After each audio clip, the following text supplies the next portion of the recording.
King Ahaz was having a bad day. Ephraim and Syria were attacking Jerusalem and trying to overthrow him.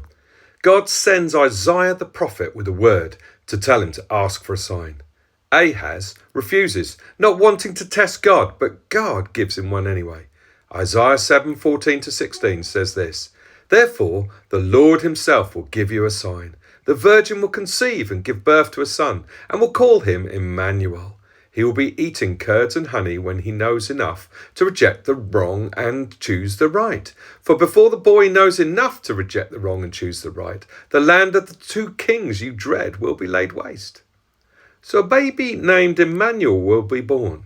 And before the kid is very old, the kings attacking Ahaz will be gone. Now this was fulfilled in Ahaz's day, and the little boy named Emmanuel was an ongoing sign that God had delivered Ahaz and Judah. We find that in the very next chapter of Isaiah, that Emmanuel was living during Ahaz's reign, Isaiah 8:8. Now Emmanuel means God with us.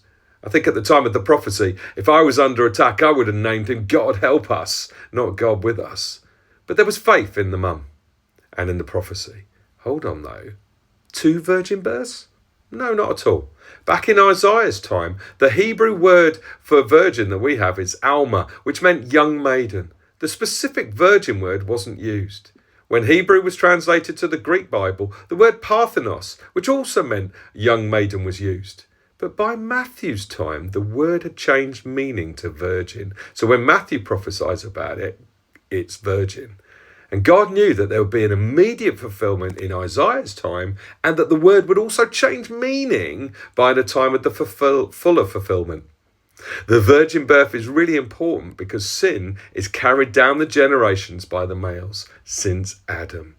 Jesus needed to be born sinless, to be pure enough to be a God-sized sacrifice for sin. Isn't God amazing? Marinate on that.